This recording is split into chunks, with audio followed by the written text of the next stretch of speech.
London, the autumn of 1887.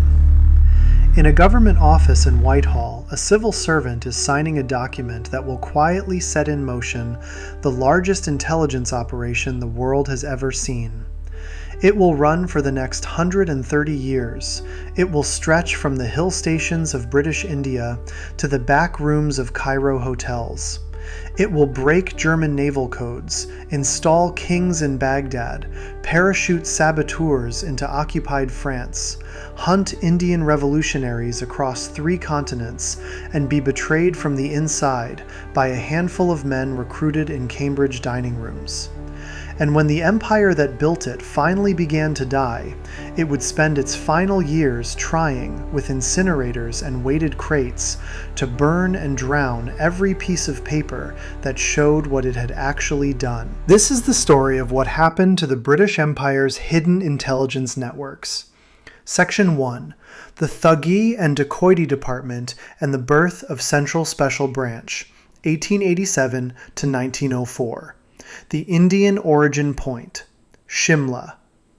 The winter of 1887, high in the foothills of the Himalayas, in the summer capital that the British Raj had carved out of a hill station, a new kind of government office is quietly being set up inside an older one. The older office is called the Thuggee and Dacoity Department. It had been created more than 50 years earlier, in 1835, to hunt down gangs of highway robbers and ritual stranglers across central India. By 1887, those gangs have long been broken. The department still exists, but it has almost nothing left to do. And that is exactly why Viceroy Lord Dufferin has decided to use it. On the 25th of March, 1887, the Secretary of State for India, R.A. Cross, signs a document in London known as Secret Dispatch No. 11. In it, he gives formal approval to a proposal Dufferin has been pushing for some time. The proposal is simple in its language and enormous in its meaning. It calls for the collection of secret and political intelligence in India. Not criminal intelligence, political. That single word marks the quiet turning point. For the first time, the British government of India will have a permanent, centralized office whose job is to watch Indian people not for what they have done, but for what they might think, say, or organize. On the 23rd of December, 1887, the office opens its doors. It is called the Central Special Branch. Its annual budget is set at 46,800 rupees. Its first head, chosen by Dufferin himself, is an officer of the Punjab police cadre named Donald McCracken. McCracken does not report to a regular police chief. He reports to Colonel Philip Durham Henderson, the General Superintendent of the Thuggee and Dacoity Department. The two offices share the same staff, the same building, the same filing system. To anyone walking past in Shimla, nothing looks different. That is the point. The reason for all of this is not hidden inside the official papers. Dufferin has written it down in his own words. 2 years earlier, in December 1885, a group of Indian lawyers, journalists, and professionals had gathered in Bombay and founded an organization they called the Indian National Congress. At first, the British did not take it seriously. By 1887, Dufferin has changed his mind. He wants a system, he writes, for watching political, social, and religious movements across the country. He wants local governments to collect information and pass it up to the center. He wants the center to hold all of it in one place. To build this new thing, Dufferin copies his design from an empire he otherwise despises. The model for the Central Special Branch is the third section of the Imperial Russian government, the secret police office created under Tsar Nicholas I. The third section had been the most feared political surveillance service in 19th century Europe. Dufferin takes its basic shape, files it down to fit the Indian civil service, and places it inside a dying department in Shimla where no one is looking. For the first 15 years of its life, the Central Special Branch works in near silence. Provincial special branches are attached to the offices of the Inspector General of Police in each province, and they are required to share everything they gather with the center. The center does not investigate. It collects, sorts, and reads. It builds files on Congress leaders, on religious reform societies, on the cow protection movement, on newspaper editors, on anyone whose name starts appearing too often in too many places. Then comes a new viceroy, and the small, quiet office becomes something much larger. Lord Curzon arrives in India in 1899. He is convinced that Indian nationalism is going to be the defining problem of his time in office, and he is not interested in handling it with a small budget and a shared building. In 1902, he appoints a police commission under Sir Andrew Henderson Leith Fraser, at that time the Lieutenant Governor of Bengal, to examine the entire Indian police system. The commission delivers its report on the 30th of May, 1903. Its recommendations change the picture completely. In 1904, on the Fraser Commission's advice, Curzon abolishes the Thuggee and Dacoity Department entirely. The Central Special Branch is folded into a new body called the Central Criminal Intelligence Department, usually shortened to the Department of Criminal Intelligence. Criminal investigation departments, known as CIDs, are created in every province of British India. The first director of the new central body is Sir Harold Stewart, a senior civil servant. McCracken, the Punjab officer who had run the original special branch, is appointed his deputy on the 19th of April, 1904. The old staff of the Thuggee department is absorbed into the new office. The headquarters stays in Shimla.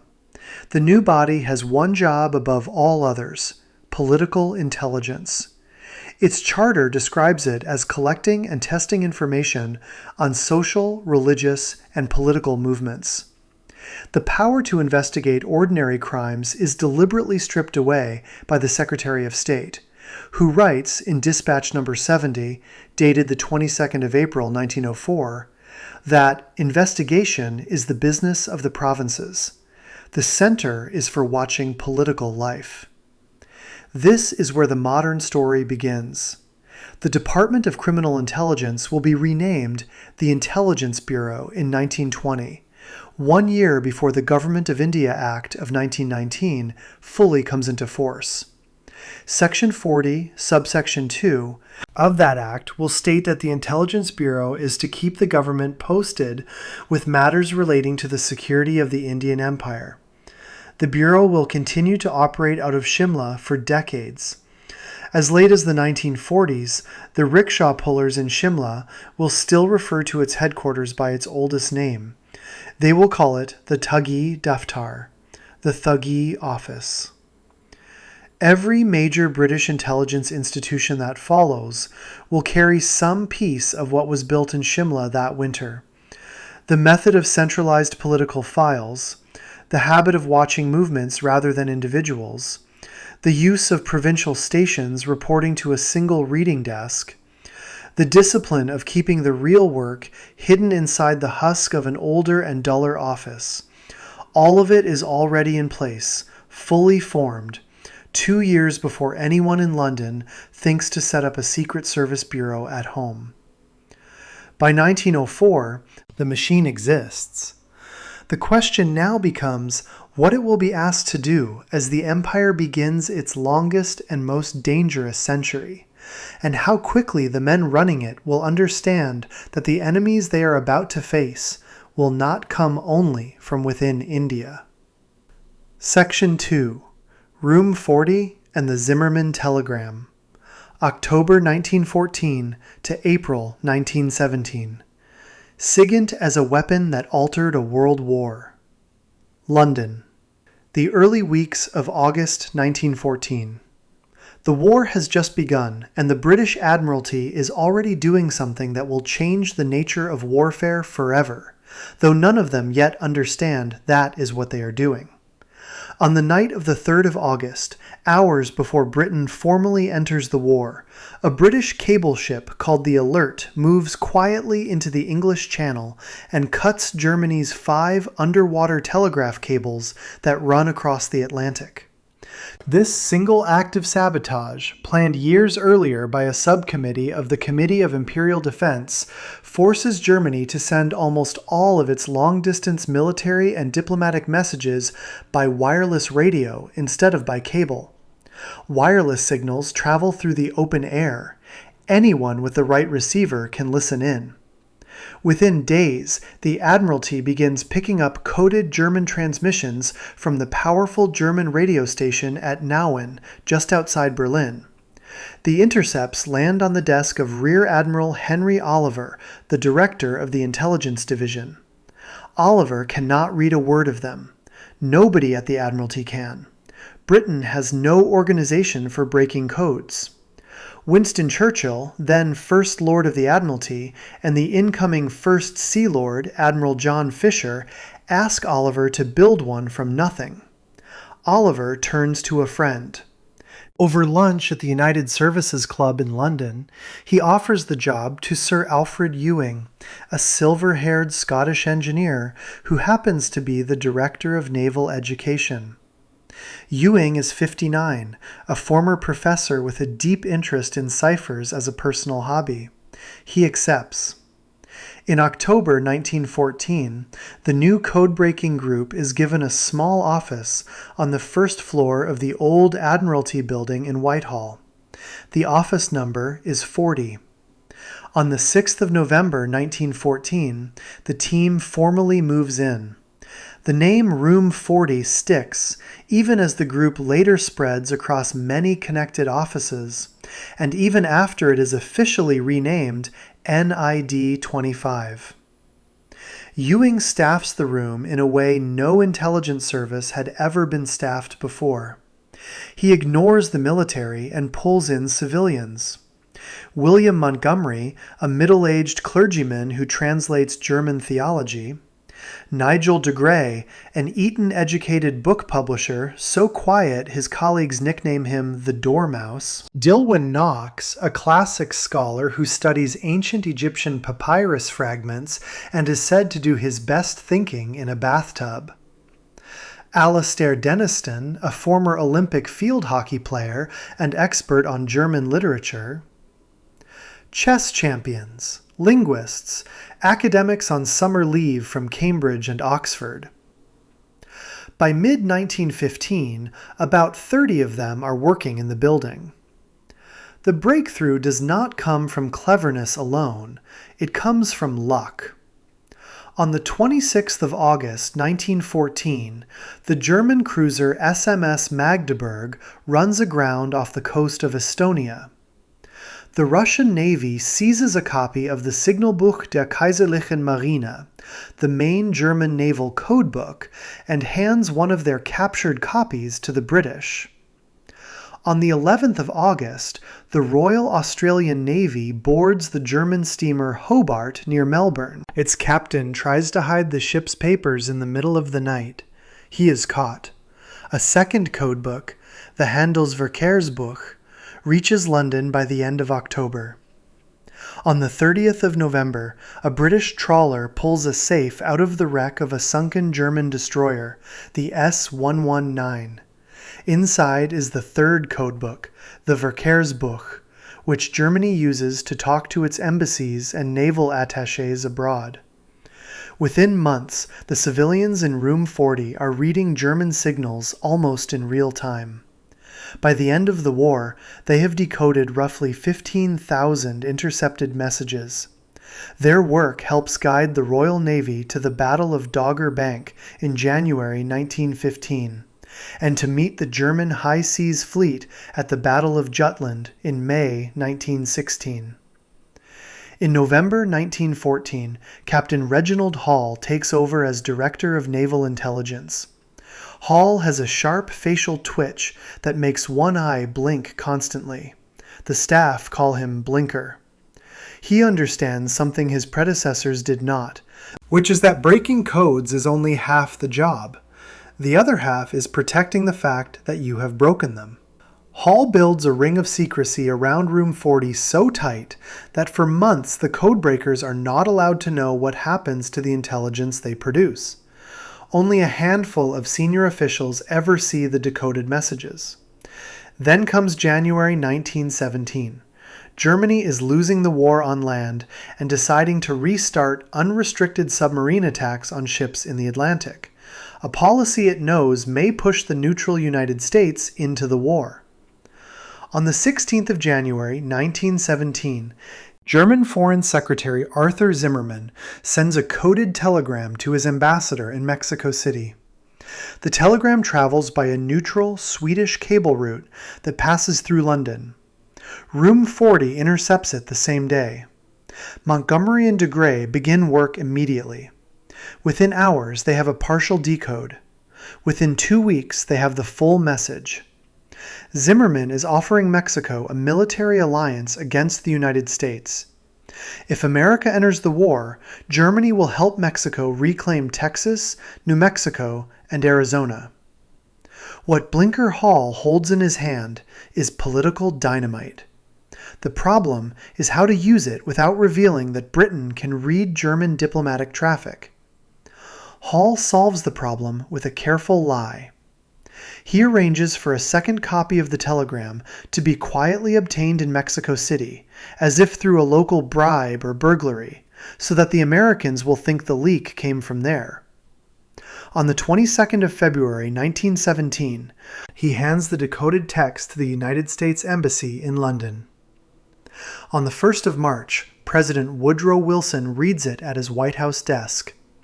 Wilson, a man not given to outbursts, reportedly exclaims, "Good God!" several times as he works through the pages. When doubters accuse Britain of forging the telegram, Zimmermann himself settles the matter. On the 29th of March, 1917, he stands up in the Reichstag in Berlin and publicly admits that he sent it. On the 6th of April, the United States declares war on Germany. The cryptographic historian David Kahn later wrote that no other single act of code breaking in human history has ever had consequences this large. A handful of civilian academics sitting in a Whitehall office had redirected the entire direction of a world war using nothing but pencils, paper, and stolen codebooks. __quote_0__, Room 40 continued its work until the war ended. In 1919, the cabinet would quietly merge its staff with the War Office codebreakers into a new peacetime agency. But before Britain could start the business of reading its enemy's mail in the calm years that followed, a very different kind of intelligence network was being built 1,000 miles to the south in the dusty rooms of a Cairo hotel by men who believed they could redraw the map of an empire with whispers and gold. Section 3. The Arab Bureau and the Cairo Intrusives, January 1916 to 1920. Empire by Whisper in the Middle East. Cairo. The winter of 1915 turning into 1916. On a noisy upper floor of the Savoy Hotel in the center of the city, a group of men with strange job descriptions are moving boxes of files and maps into a cramped set of rooms. They are not hotel guests. They are not ordinary soldiers. Some of them wear British Army uniforms with ranks they were handed only weeks earlier as a cover. Most of them in civilian life are archaeologists, museum curators, travel writers, and Oxford graduates. They are the staff of a new British intelligence office that does not yet have a proper name on its door.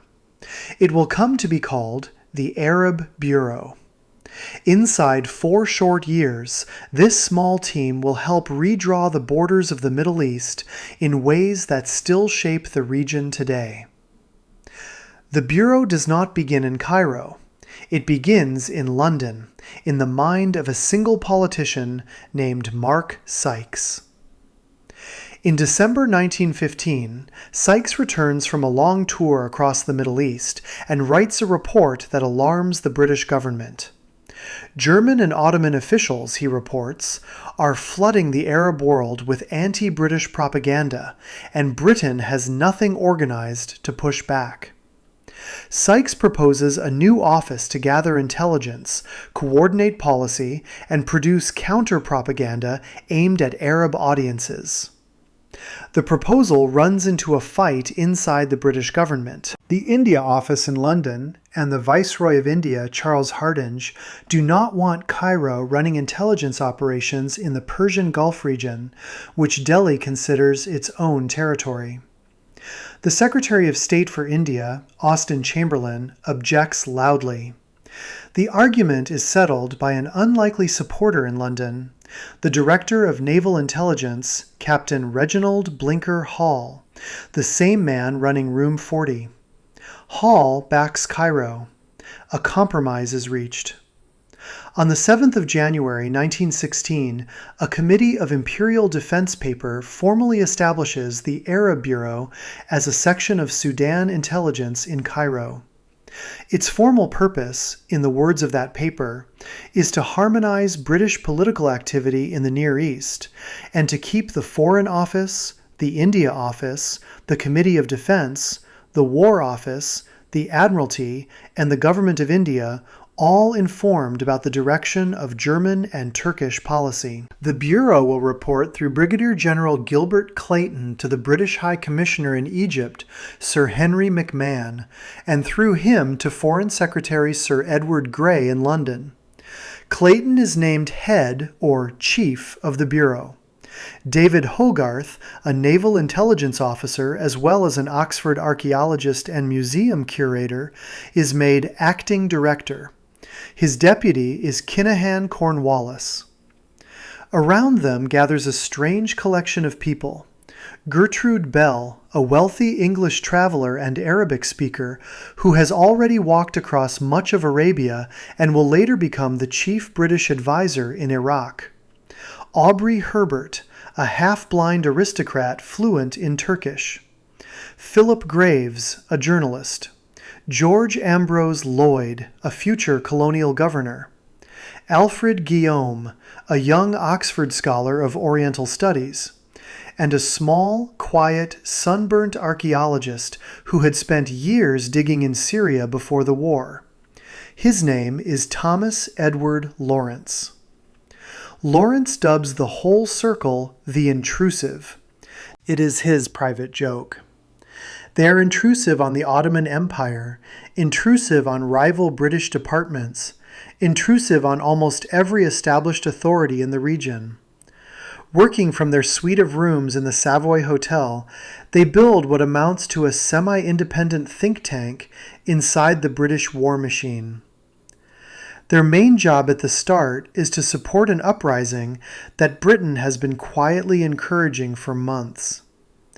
In the Hejaz, the region along the Red Sea coast of what is now Saudi Arabia, Sharif Hussein of Mecca has been negotiating with McMahon through an exchange of letters. Hussein wants British support for an Arab revolt against Ottoman rule. In return, he wants a British promise of an independent Arab state after the war, covering much of the Middle East. On the 5th of June 1916, the Arab revolt begins. The Bureau now has a war to manage.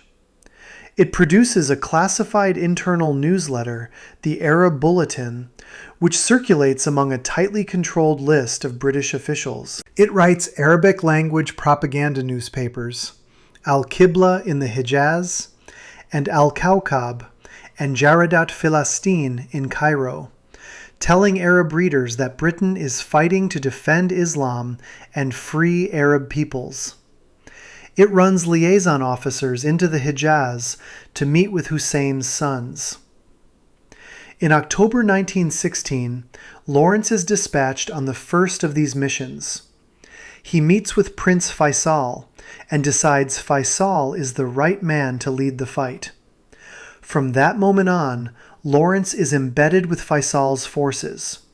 He helps plan guerrilla raids on the Hijaz Railway, the Ottoman supply line running down through Arabia.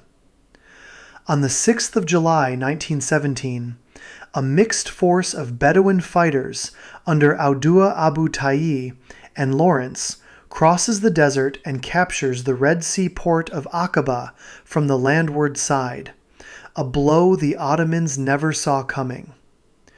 What the men in the Savoy Hotel do not know, or pretend not to know, is that everything they are promising the Arabs has already been given away. In May 1916, Mark Sykes himself, the Bureau's own founder, has signed a secret agreement in London with a French diplomat named François-Georges Picot. The Sykes-Picot agreement carves up the Arab world between Britain and France. Syria goes to France. Iraq goes to Britain. Palestine becomes an international zone. The promises McMahon has made to Sharif Hussein and the promises Lawrence carries to Faisal in the desert are, in a word, impossible to keep. The Bureau is closed in 1920. Its short life ended almost as quickly as it began. But its men are not finished yet. In March 1921, Winston Churchill, now Secretary of State for the Colonies, summons his own cast of experts, Lawrence and Gertrude Bell among them, to a conference in Cairo. Over 10 days, in a series of hotel rooms not far from the Old Savoy, they install Faisal on the throne of a newly invented country called Iraq, and his brother Abdullah on the throne of a newly invented country called Transjordan. The borders they sketch on those days still run across the maps of the Middle East a century later. The Bureau had been a whispering post. It had shown that a handful of amateurs with fluent Arabic, good maps, and a line of credit could redraw an empire. In London, though, a very different kind of intelligence service was being planned for the peacetime that was about to follow. One that would hide its ambitions not behind archaeologists in a hotel, but behind a deliberately boring name designed to give away nothing at all. Section 4. The Formation of GC and CS and the Peacetime Intelligence State, 1919 to 1939. How Britain tried to hide its codebreakers in plain sight. London. The first months of 1919. The war is over. Across the Admiralty and the War Office, two rival teams of codebreakers are sitting in their offices wondering if they still have jobs. In the old Admiralty building, the civilians of Room 40, now officially called NID 25, are packing up. Across Whitehall, the Army codebreakers of a unit called MI-1B are doing the same. Both teams have spent 4 years quietly reading the enemy's mail. Both teams are about to be told that peace does not mean their work is over. It only means their work will now be hidden better. The decision is made in the Cabinet. The Secret Service Committee, chaired by the Foreign Secretary Lord Curzon, studies the question through the summer of 1919 and comes back with a clear answer. Britain needs a permanent peacetime code-breaking agency. The task of building it goes to Admiral Hugh Sinclair, at that time the Director of Naval Intelligence, a small, sharp, ambitious man who will spend the rest of his career running the secret side of British government. Sinclair does two clever things. First, he merges the two wartime rivals. NID 25 and MI-1B are folded into a single new organization. Second, he picks a name for it that is designed to say absolutely nothing. A Foreign Office official called Victor Forbes comes up with a cover title. The new agency will be called the Government Code and Cipher School, shortened in Whitehall paperwork to GC and CS. On the 1st of November, 1919, the new school officially opens for business. Its first home is Watergate House in the Adelphi, a quiet street just off the Strand in central London. Its starting staff is around 25 to 30 officers, with about the same number of clerks and typists.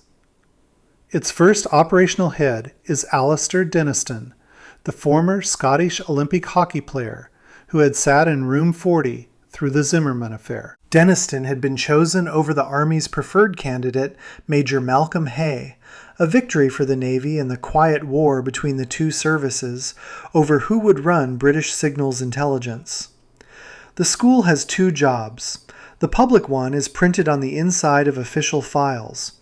It is to advise on the security of codes and ciphers used by every British government department. The private one is spoken about only in a few rooms in Whitehall. It is to study the methods of cipher communications used by foreign powers. In plain English, its job is to keep reading everyone else's mail. The school produces its first decryption on the 19th of October, 1919, nearly 2 weeks before it officially exists on paper. In 1921, GC and CS is transferred from the Admiralty to the Foreign Office. The Navy has grown tired of paying for an agency that produces almost no naval intelligence. The Foreign Office, on the other hand, is enthusiastic. Lord Curzon himself writes in 1921 that the school is the most important branch of British confidential work.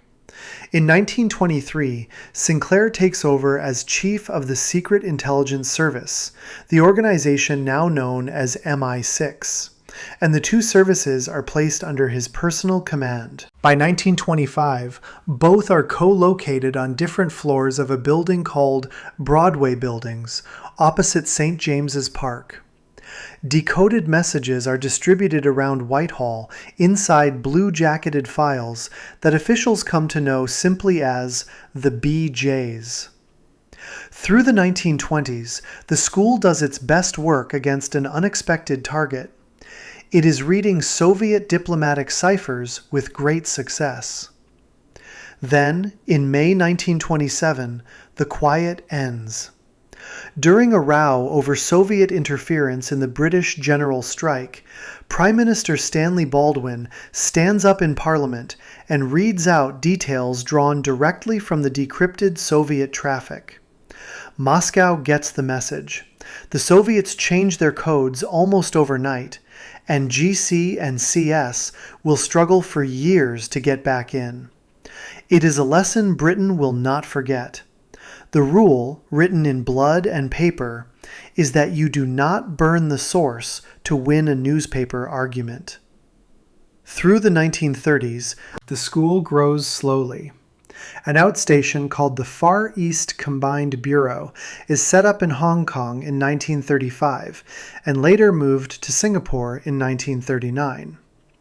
By 1940, GC and CS is working against the diplomatic codes and ciphers of 26 countries and tackling more than 150 separate cryptographic systems. As the 1930s turn darker, Denniston begins to prepare. He recognizes that the new German cipher machine called the Enigma is going to need a different kind of brain to crack. From 1938, he travels quietly to Oxford and Cambridge and identifies what he calls men of the professor type. He invites them to short training courses in cryptanalysis and tells them that if war comes, they will not be sent to the army, they will be sent to his school. Among the names on his list are Alan Turing, Gordon Welchman, Dilly Knox. In 1938, Sinclair buys a country house 50 miles north of London for £7,500 out of his own pocket. The house sits next to a railway junction almost exactly halfway between Oxford and Cambridge. It is called Bletchley Park. On the 15th of August, 1939, the first staff of GC and CS begin moving in. Denniston arrives with them. The quiet 20-year experiment had worked. Britain had built the first full peacetime signals intelligence service in history, and nobody outside a handful of offices knew it existed. But watching foreign governments was only one half of the imperial intelligence problem. The other half was watching the people of the empire itself. And for that task, a different machine had been running in India for decades, one that was now about to turn its full attention on a single growing threat. Section 5. Indian Political Intelligence, IPI, and the Surveillance of Anti-Colonial Networks, 1909 to 1947.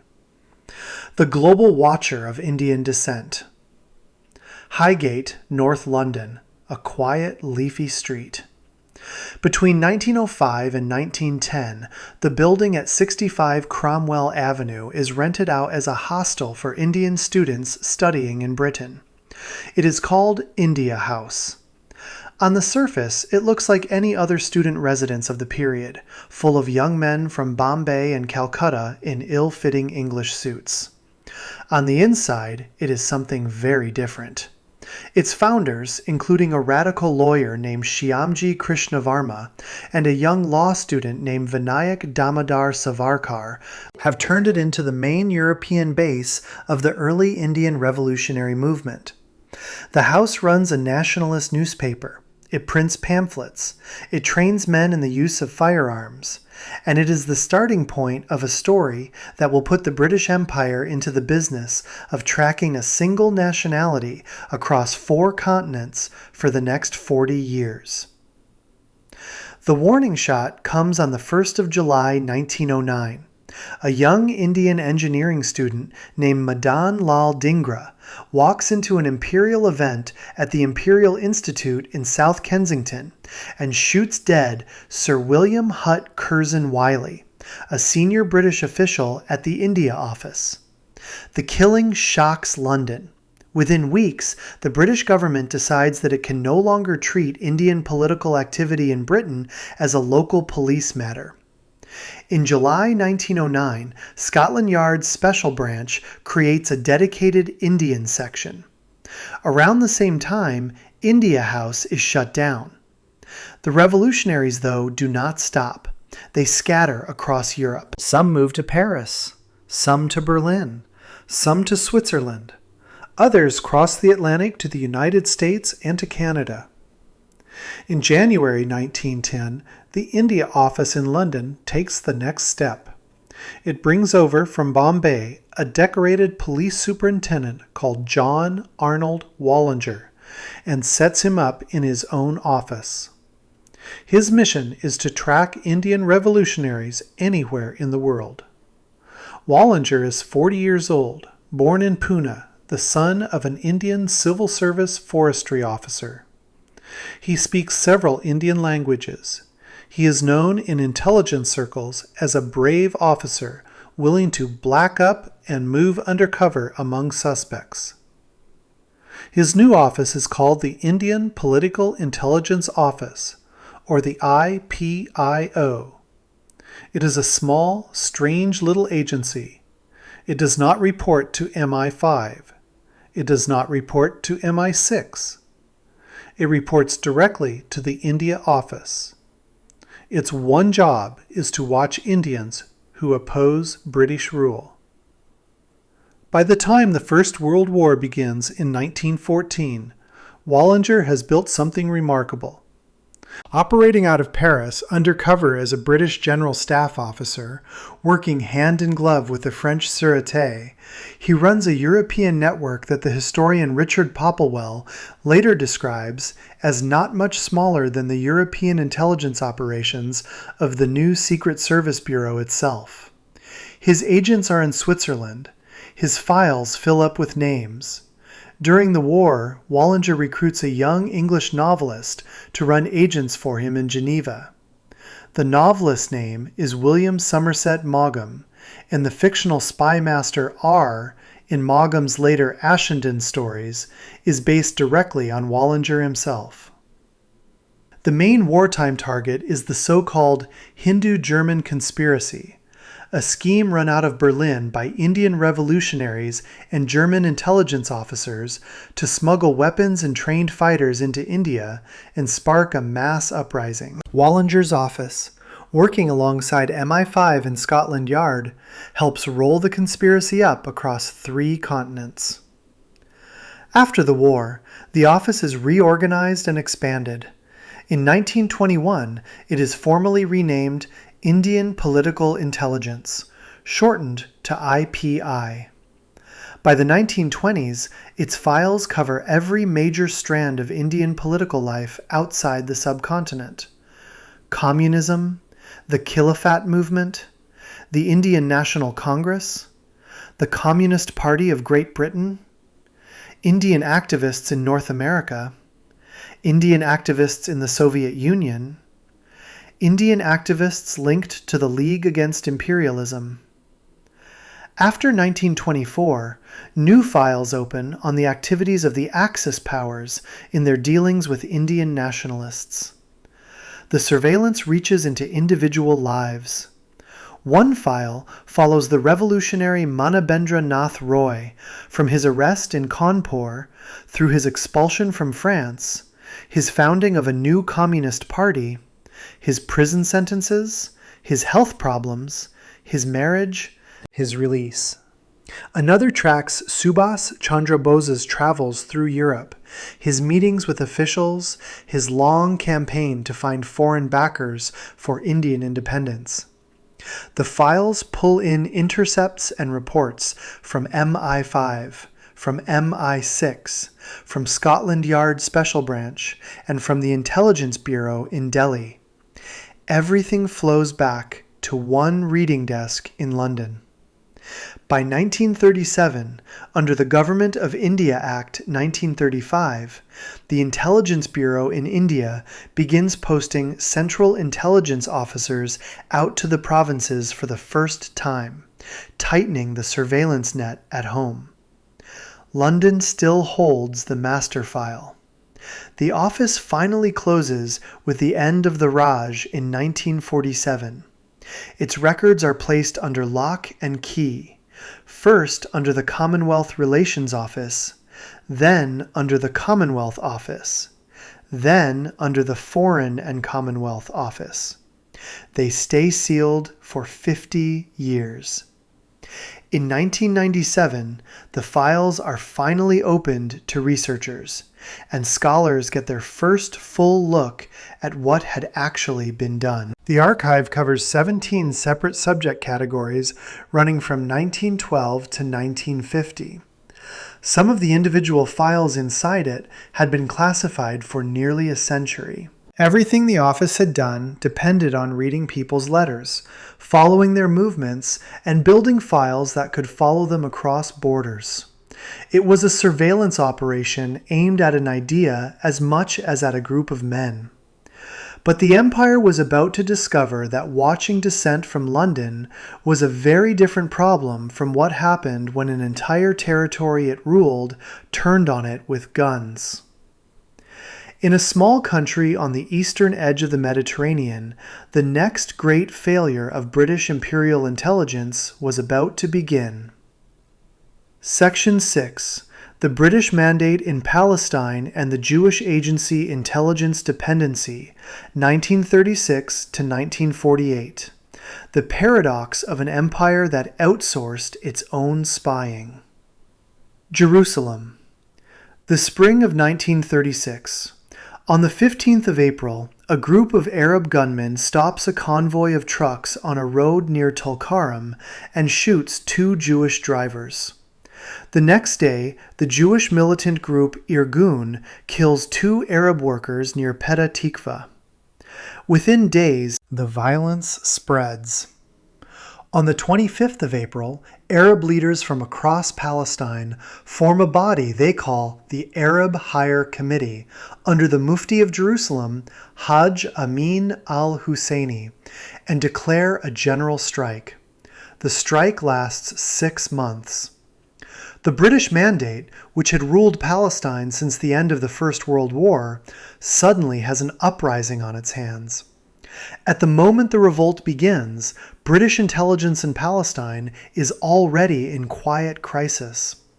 The Criminal Investigation Department, known as the CID, has for years depended almost entirely on paid Arab informers to tell it what the Arab population is thinking.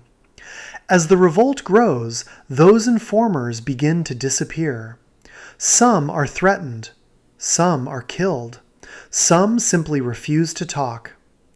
The CID's main source of information collapses in weeks. To fill the gap, the British Army reorganizes how it collects information.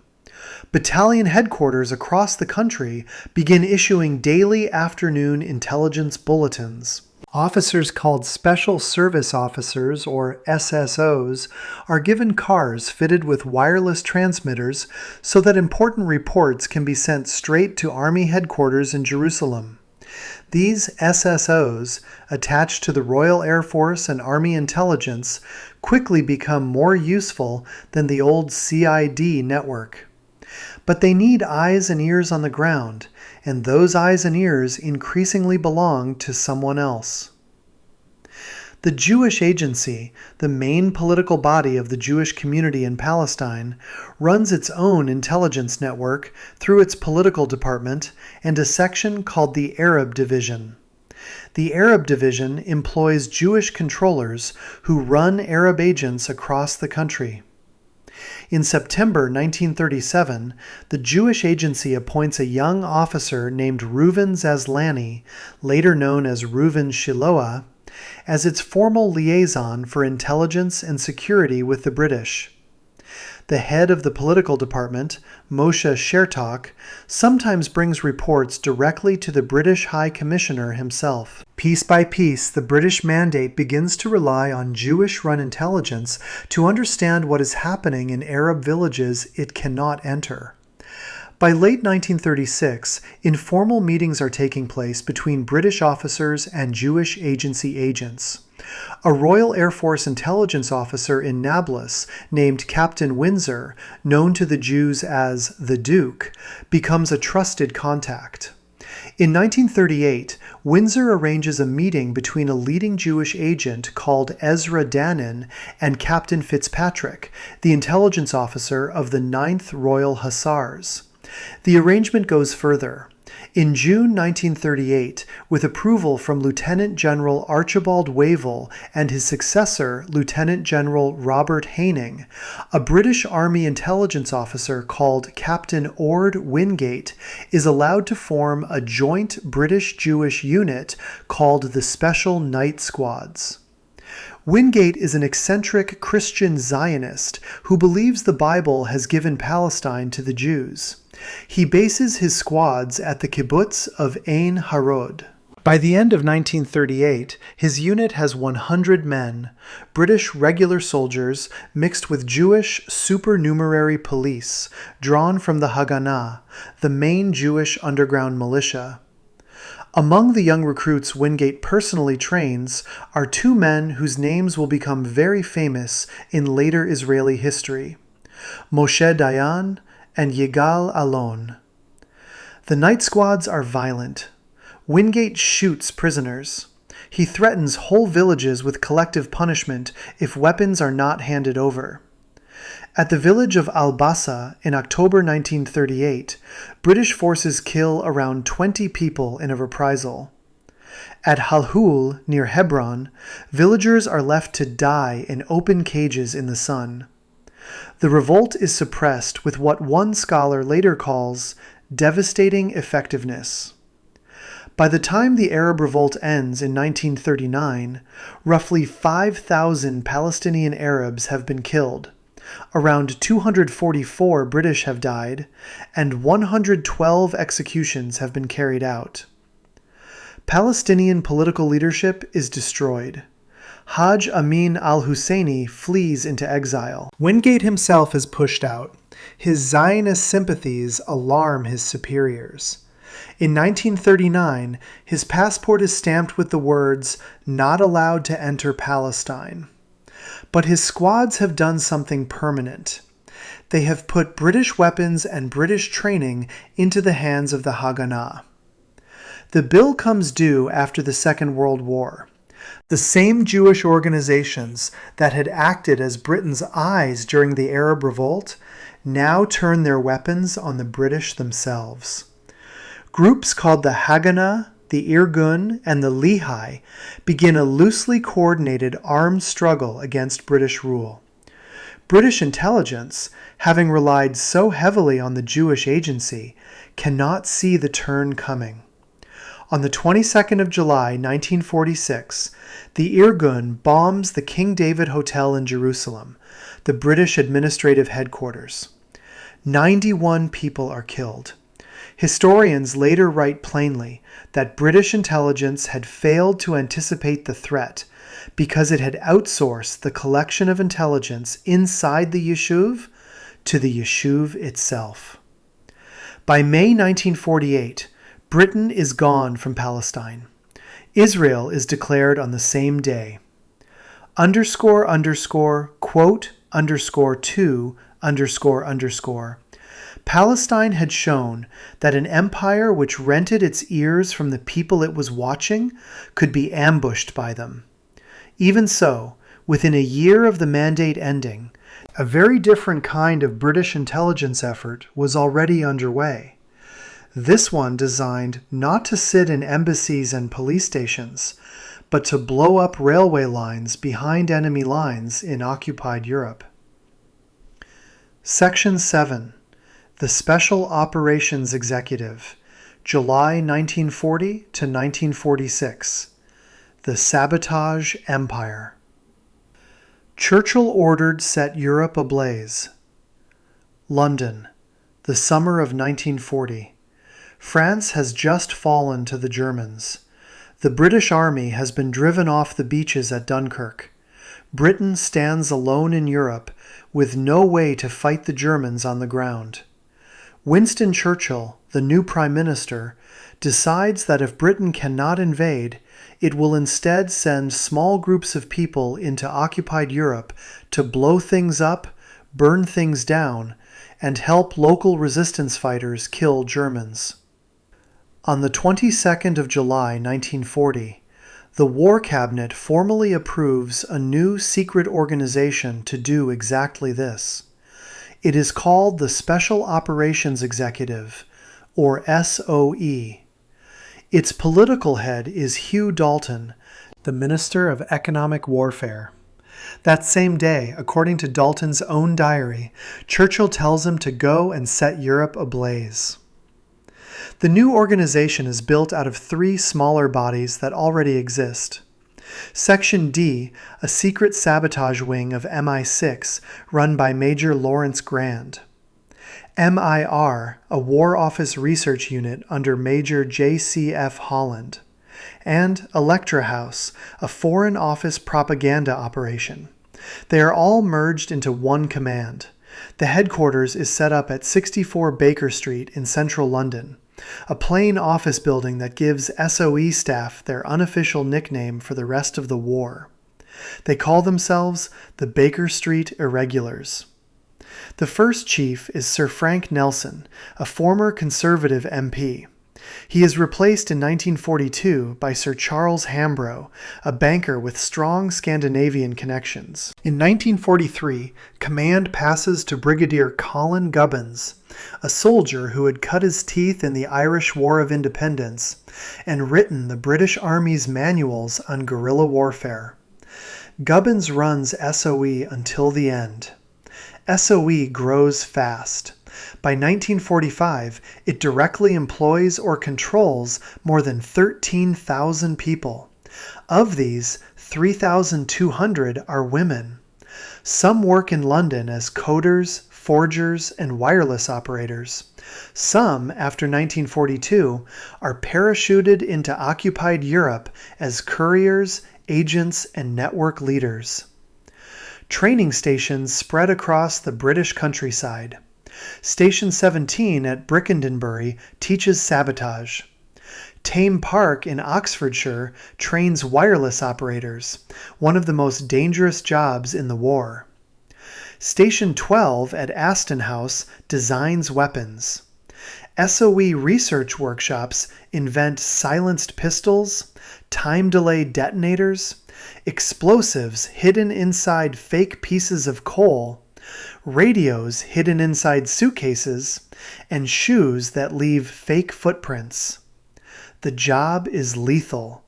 Of the 470 agents SOE sends into France, 118 do not return.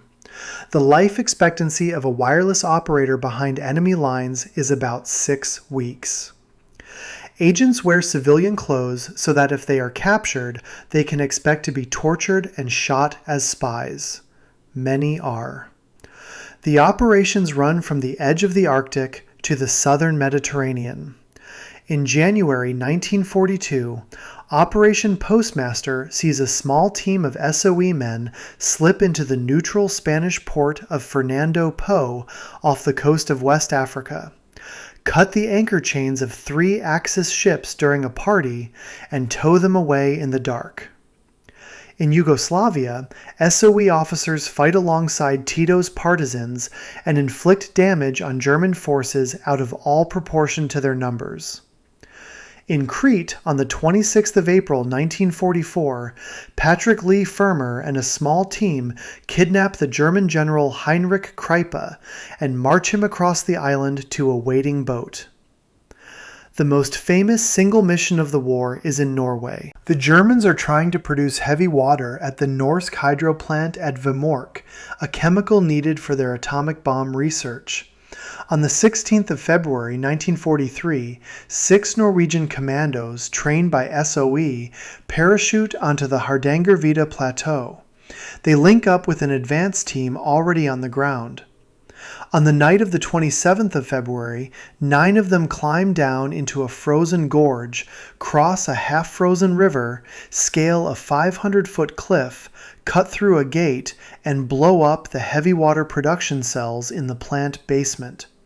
Not a single shot is fired. The operation is still taught in Special Forces schools today. The agents themselves come from every background. Yvon Cormeau, a wireless operator dropped into France in August 1943, sends 400 transmissions in 13 months, the most of any SOE radio operator.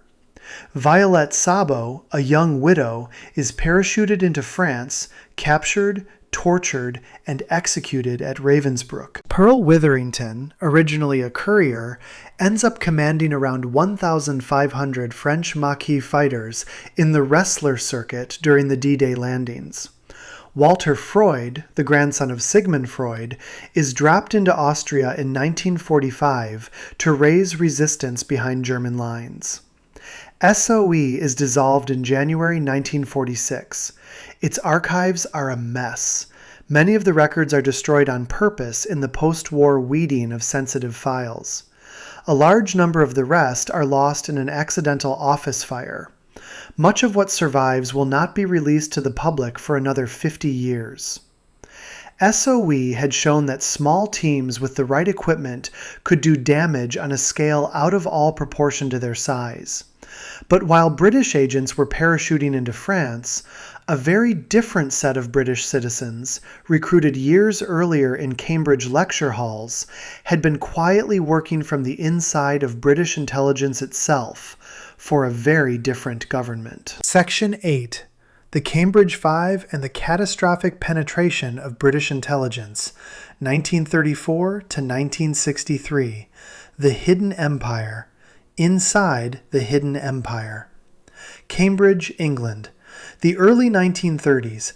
At Trinity College and other parts of the university, a small group of bright, privileged young men are sitting in each other's rooms late at night, drinking, arguing, and watching the world fall apart. Hitler has taken power in Germany. Mussolini rules Italy. The British establishment seems, to them, weak and unwilling to fight fascism. Communism looks like the only serious answer. Out of this small circle of students, Soviet intelligence will recruit 5 of the most damaging spies in the history of espionage. They will come to be known as the Cambridge Five. The first to be recruited is Harold Adrian Russell Philby, known to his friends by his childhood nickname Kim. He was born on the 1st of January 1912 in Ambala in British India. His father is a British colonial civil servant. Kim goes up to Trinity College, Cambridge in 1929. In 1934, a Soviet illegal officer called Arnold Deutsch, working in London under a false identity, approaches Philby and asks if he is willing to work quietly for the Soviet Union. Philby says yes. Over the next few years, through overlapping friendships at Cambridge, 4 more men are pulled in. Guy Burgess, witty and heavy drinking, joins in 1934 or 1935. Donald Maclean, the son of a former Liberal cabinet minister, is brought in around the same time. Anthony Blunt, an art historian already tutoring at Cambridge, is recruited. John Cairncross, a brilliant Scottish languages scholar, is recruited a little later. All 5 are told by their Soviet handlers to do the same thing: break off any public links with communism, pretend to have grown out of it, get jobs inside the British establishment. They do exactly that. Philby joins the Secret Intelligence Service, MI6. Burgess enters the BBC, then the Foreign Office, then MI6 himself. Maclean enters the Foreign Office and rises quickly through its diplomatic ranks. Blunt joins MI5, Britain's domestic security service, during the war. Cairncross works at the Foreign Office, moves to the Treasury, then is posted to Bletchley Park, the home of Britain's code-breaking effort. By the middle years of the Second World War, 5 young Soviet agents are sitting inside almost every important corner of British secret government. Cairncross passes Soviet intelligence the decrypts of German signals from Bletchley Park, including information before the Battle of Kursk in 1943 that helps Soviet commanders prepare their defense. Maclean, later posted to the British Embassy in Washington, reads secret papers on the joint American, British, and Canadian atomic bomb project and sends them to Moscow. Blunt passes on MI 5 papers. Burgess hands over Foreign Office cables. Philby rises to run the Soviet counterintelligence section of MI6, which means his job is, in theory, to catch Soviet spies. He is the most senior Soviet spy in British intelligence history. In September 1945, a Soviet vice consul in Istanbul called Konstantin Volkov quietly offers to defect to the British. In return, he promises to name Soviet agents inside the British Foreign Office and intelligence services. The case lands on Philby's desk. Philby tips off his handlers. Volkov and his wife are seized in Istanbul, flown back to Moscow, and never seen again. The net begins to close in the late 1940s. American codebreakers working on a project called Venona have been reading old Soviet wartime cables. The evidence points to a leak inside the British Embassy in Washington. Suspicion falls on Donald Maclean. Philby, then the MI6 representative in Washington, learns about the investigation. He passes the warning back to London. On the 25th of May 1951, Maclean and Burgess slip out of Britain and reappear in Moscow. Philby falls under suspicion. He is recalled to London and interrogated. He resigns from MI6 in July 1951, but is never charged. In 1955, Foreign Secretary Harold Macmillan publicly clears him in the House of Commons for lack of evidence. Philby then moves to Beirut in 1956 as a journalist for The Observer and The Economist, while quietly going back to work for MI6 on the side. The truth finally comes in 1962. A senior KGB officer called Anatoly Golitsyn defects to the West and brings clues against Philby. A family friend called Flora Solomon tells MI5 that Philby had tried years earlier to recruit her to work for the Soviet Union. MI6 sends Philby's old friend Nicholas Elliott to Beirut. On the 10th of January 1963, Elliott confronts him in a rented apartment. Over 2 recorded sessions, Philby confesses. On the evening of the 23rd of January 1963, during a heavy rainstorm, he walks out of his Beirut flat and vanishes. He turns up months later in Moscow. Blunt confesses quietly to MI5 officer Arthur Martin in April 1964 under a secret immunity deal. His role is kept hidden from the public until Prime Minister Margaret Thatcher names him in the House of Commons in November 1979. Cairncross is identified last, confirmed in the 1990s. Quote, _3___. The 5 men had done catastrophic damage to the Anglo-American intelligence relationship, and to the very idea that British intelligence could be trusted at all. But while London was still cleaning up that damage, the same British services were running a quiet war on the other side of the world, one in the jungles of Southeast Asia that they were actually winning. Section 9. Malayan Emergency and the Rise of Special Branch Counterinsurgency, 1948 to 1960. The Empire's Last Working Model.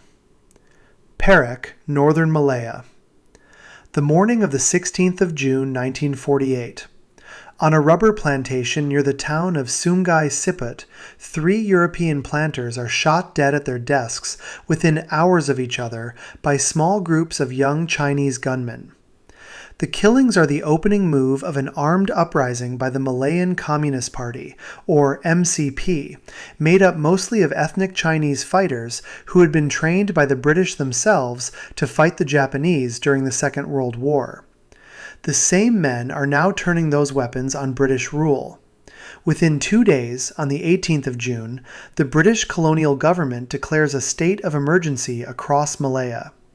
The word war is deliberately avoided because London is told that insurance companies would not pay out on estate damage caused by war. So the fight that follows is never officially a war. It is only ever the emergency. For the first year and a half, the British flounder. The MCP's armed wing, the Malayan National Liberation Army, hides in the deep jungle and the rubber estates. British troops sweep through the trees without maps or local knowledge. The old colonial police have very few officers who speak Chinese, which is the language most of the insurgents live in. Intelligence is almost non-existent. The old Malayan security service is disbanded and replaced by a new special branch, which has to be built up from nearly nothing. In April 1950, London sends out Lieutenant General Sir Harold Briggs as Director of Operations. Briggs does not try to win the war in the jungle. He tries to win it in the villages. His plan, later known simply as the Briggs Plan, has 2 main parts. First, set up a proper committee system at every level of government, from national down to district, so that the army, the police, the civil administration, and special branch all sit at the same table and share information. Second, take away the insurgents' supply of food and information by moving the rural Chinese population into new fortified villages.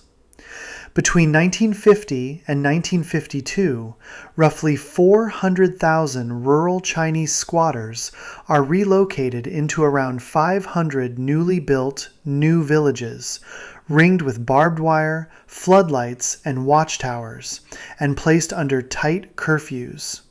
Over 1 million people in total are moved under the plan. Clean water and medical care are provided, but so are the controls. Anyone caught outside the wire after dark can be shot. Food is rationed and weighed so that none of it can be smuggled into the jungle. The insurgents, cut off from their supply network, begin to starve. On the 6th of October 1951, the British receive a brutal blow. The High Commissioner, Sir Henry Gurney, is traveling in a Rolls-Royce, flying the Union Jack up a winding mountain road near Fraser's Hill, north of Kuala Lumpur. At about 1:15 in the afternoon, 36 MNLA fighters ambush the convoy. Gurney steps out of the car, apparently to draw fire away from his wife, and is shot dead within a few paces. Briggs himself, exhausted and sick, retires weeks later. The emergency appears, on the surface, to be getting worse. London sends in a new man. Lieutenant General Sir Gerald Templer steps off an RAF aircraft at Kuala Lumpur Airport on the 7th of February 1952, appointed as both High Commissioner and Director of Operations with nearly absolute power. Templer believes, in his own words, that the shooting side of this business is only 25% of the trouble, and the other 75% lies in getting the people of this country behind us. Intelligence is his top priority. He appoints a director of intelligence who reports straight to him. He expands Special Branch massively. He pushes Chinese speakers into its ranks. Special Branch begins mapping the entire MCP structure, branch by branch. It plants moles inside communist cells. It turns captured fighters into double agents. It cross-checks captured documents against surrender interrogations. By 1954, Templer's codified doctrine is published as a manual called Anti-Terrorist Operations in Malaya, which becomes the foundation of British counterinsurgency doctrine for decades. Templer is also ruthless. After a British patrol is ambushed near Tanjong Malim in March 1952, he places the entire town under a 22-hour curfew, halves the rice ration for 20,000 people, and shuts down the schools and buses until residents hand over the names of the attackers. 38 arrests follow 13 days later. Collective punishments like these, along with documented cases of beatings, torture, and the 1952 British Malayan headhunting scandal, in which photographs of British troops posing with severed heads reached the London newspapers, sit alongside the so-called Hearts and Minds campaign. Templer leaves Malaya in May 1954. On the 31st of July 1960, the emergency is officially declared over. The MCP has been broken. More than 500 British and Commonwealth soldiers and around 1,300 police are dead. Somewhere around 6,000 communist fighters have been killed, with about 1,200 captured. Malaya had shown that the empire could still fight and win a long, complicated war when it had the right intelligence machine behind it. But as the rest of the empire was coming apart, a very different kind of operation was being run in the colonies Britain was about to leave behind. One aimed not at enemies in the jungle, but at the paper record of British rule itself. Section 10. Operation Legacy, Hanslope Park, and the Burning of the Empire's Memory, 1957 to 1970s, disclosed 2011 to 2013. The archive that Britain tried to destroy. Nairobi. The early 1960s. In the back rooms of colonial government offices across Kenya, British officials are sorting through decades of files, reports on detention camps, orders about beatings and hangings, lists of informers, internal memos about torture. The men doing the sorting are not auditors. They are destruction officers. Their job, under a quiet program that will later be known as Operation Legacy, is to make sure that when Kenya becomes independent on the 12th of December 1963, the new government inherits almost nothing of the paper record of how it had actually been ruled. Across the rest of the shrinking empire, the same work is being done at the same time. Some of the files will be flown back to Britain in wooden crates.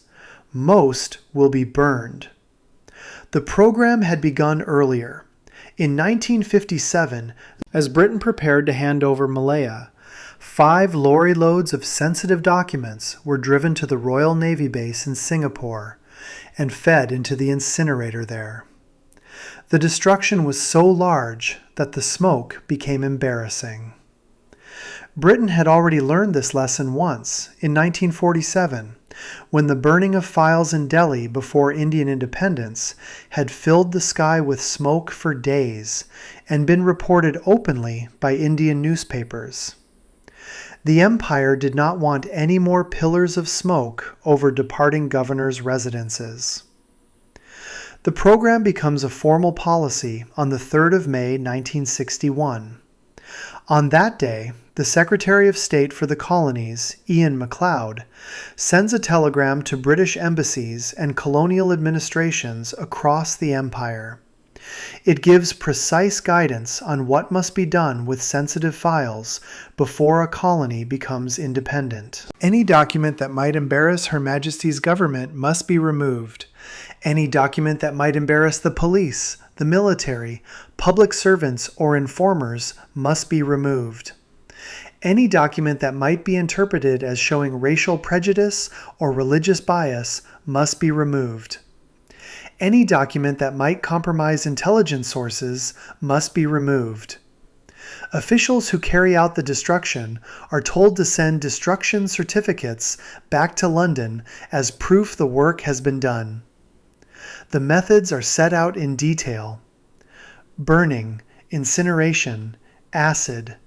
If burning is not possible, files can be packed into weighted crates and dumped at sea in deep, current-free water as far from shore as possible. In Kenya, files are sorted into 2 categories. Watch files, which are so sensitive that only British officials of European descent are allowed to handle them, are removed or destroyed. Legacy files, less sensitive, are handed over to the new government. On the 3rd of December 1963, 9 days before Kenya's independence, 3 wooden packing crates are loaded onto a British United Airways flight bound for Gatwick. Inside them are roughly 1,500 Kenyan government files considered too dangerous to leave behind. They contain details of abuse and torture in the detention camps of the Mau Mau emergency, which had run from 1952 to 1960. The crates land in Britain and disappear into a government storage system. The same routine is repeated across at least 23 colonies as they become independent through the 1960s and 1970s. In some places, like British Guiana, the files are not hidden. They are simply destroyed in full. No copies survive.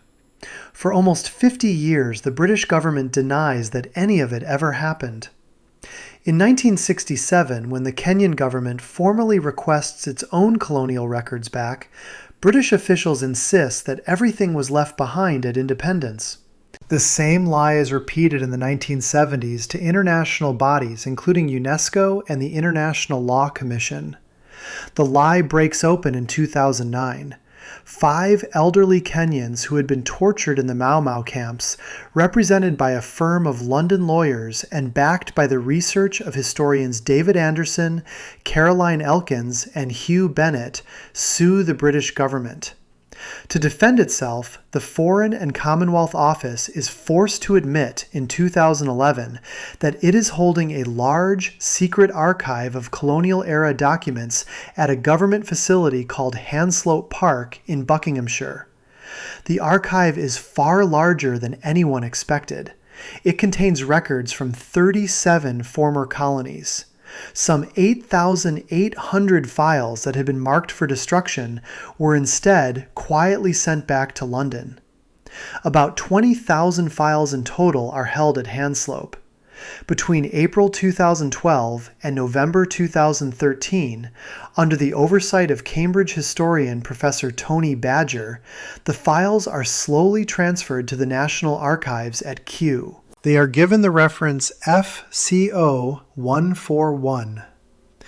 In June 2013, the British government agrees to pay roughly £19.9 million, about $23 million in compensation to 5,228 elderly Kenyans who had suffered in the camps. Hanslope still holds more. Around 88,000 Hong Kong files remain locked away under retention orders that run, in some cases, until 2047. In 2022, the National Archives temporarily withdrew the entire FCO 141 series from public access, citing pesticide contamination, before putting it back on the shelves after researchers protested. The Empire's intelligence networks had begun in Shimla with a file cabinet, and they ended in Milton Keynes with a much larger one. Everything Britain had built across those 130 years, from the Thuggee and Dacoity Department to the jungle war in Malaya, had been written down somewhere. Most of that writing is now ash or seawater or still classified. What remains is only a small part of the story, and that is the final, hidden legacy of Britain's hidden intelligence networks. If you enjoyed this video, make sure to subscribe. Thanks for watching, and I'll see you in the next one.